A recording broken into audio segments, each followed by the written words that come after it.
Buenas tardes, mi nombre es Blanca Rengifo. El día de hoy vamos a hablar sobre los derivados financieros. En este caso vamos a hablar de 3 contratos de derivados financieros en específico: los contratos forward, los contratos futuros y los contratos de opciones. En los contratos forward, lo que vemos y encontramos es que es un tipo de contrato el cual no se encuentra estandarizado, es decir, son contratos que se pueden hacer entre dos personas sin necesidad de que se manejen directamente en la bolsa.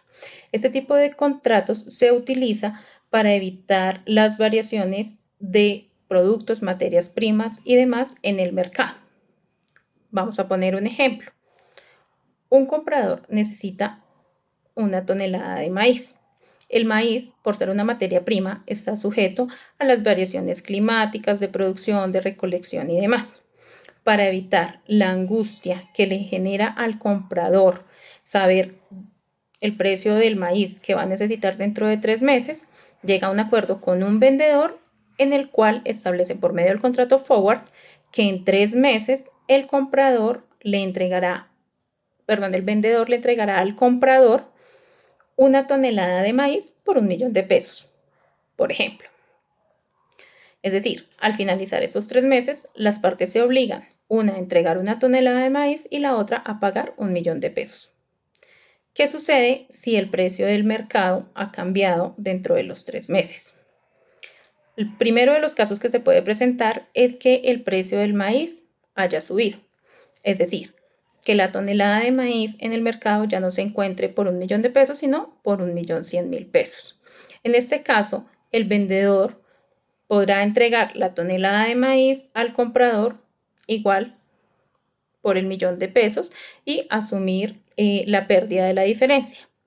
O podrá simplemente entregarle al comprador los 100.000 pesos de diferencia para que éste pueda comprarlo a cualquier otro vendedor si así lo requiere. En el caso contrario, en el caso de que finalizados los 3 meses el precio del maíz haya bajado, lo que se hace es que el comprador deberá reintegrar los 100.000 pesos de diferencia al vendedor, el cual podrá venderle a cualquier otra persona el maíz por 900.000 pesos y recibe los 100.000 pesos de diferencia que ya le debe haber entregado el comprador. ¿Qué sucede? En estos casos, los contratos forward cuentan con una desventaja. Al no ser contratos estandarizados ni vigilados, se corre el riesgo del incumplimiento por cualquiera de las dos partes. Dado este caso, se creó la compañía establecida Cámara de Compensación.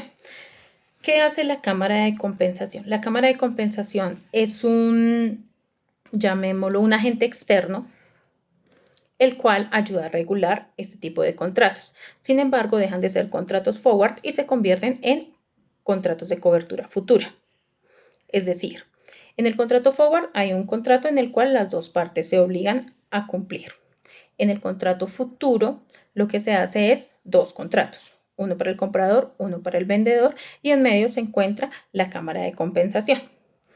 ¿Qué hace la Cámara de Compensación? La Cámara de Compensación se encarga de vigilar que los acuerdos establecidos en el contrato se cumplan. Es decir, que el vendedor al finalizar los 3 meses entregue la mercancía o el dinero por el valor establecido y que el comprador, finalizados los 3 meses, pague el valor establecido o la diferencia. ¿Qué sucede? La Cámara lo que hace es, en caso de incumplimiento, cubrir los valores faltantes al comprador o al vendedor.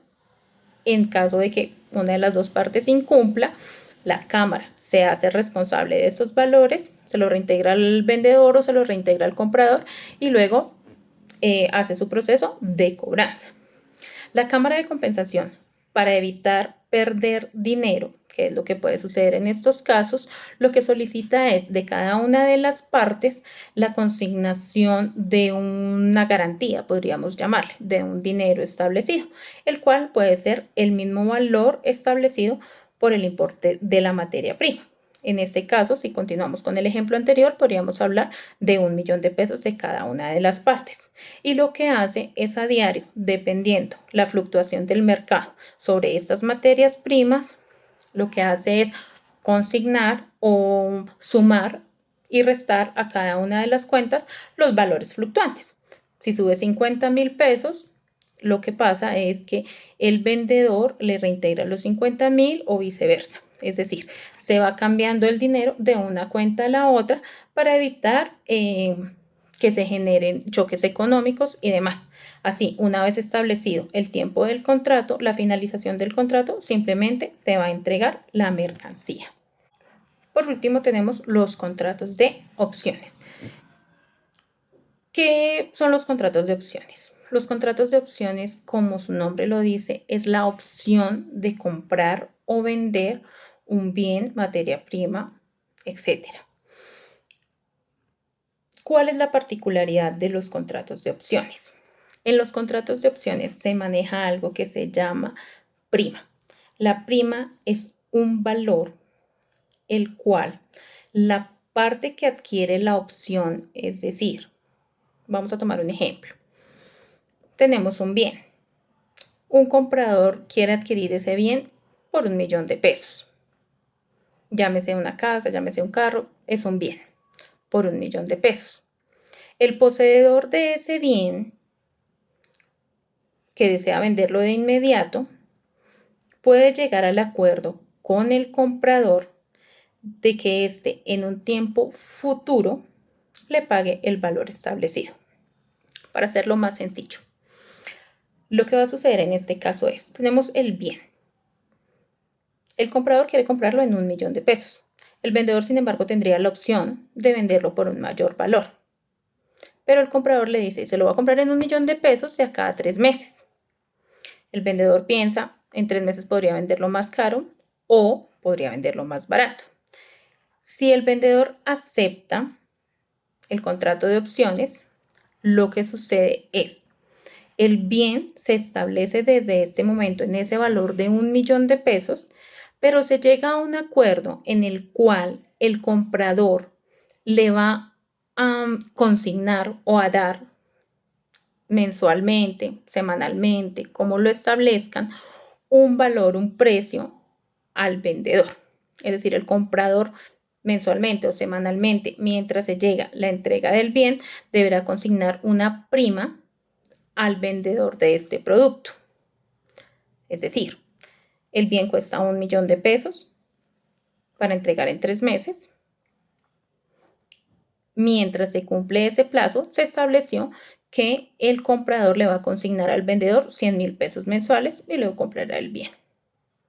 En este caso, cada mes el comprador deberá consignarle los 100.000 pesos al vendedor.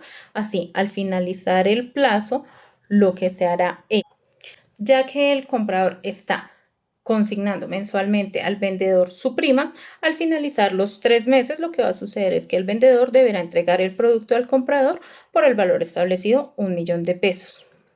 Esto sin tener en cuenta que probablemente al finalizar los 3 meses el bien puede haber aumentado su valor. Es decir, el vendedor recibió las primas, pero por ejemplo, recibió 3 primas mensuales de 100.000 pesos. Y 1.000.000 que cuesta el bien nos da 1.300.000. Resulta que al finalizar los 3 meses, este bien ya no costaba 1.000.000 de pesos, sino costaba 1.500.000. Es decir, el vendedor, como ha recibido las primas por parte del comprador, deberá entregar el bien por el 1.000.000 de pesos, más los 300.000 pesos que ha recibido. En caso contrario, ¿qué sucede? En el caso contrario, el comprador ha entregado su prima mensual de 100.000 pesos al vendedor. Sin embargo, el bien que desea comprar ya no cuesta 1.000.000 de pesos, sino que este bien cuesta, digamos, un ejemplo de 500 o 600.000 pesos. Él tendrá el derecho de ejercer o no la opción de comprar este bien. Sin embargo, ya habrá perdido el valor entregado por las primas. El vendedor recibirá el valor de las primas sin necesidad de entregar el bien en caso de que el comprador decida no aceptar las opciones. Espero haya sido claro. Les deseo a todos una feliz tarde. Que estén muy bien.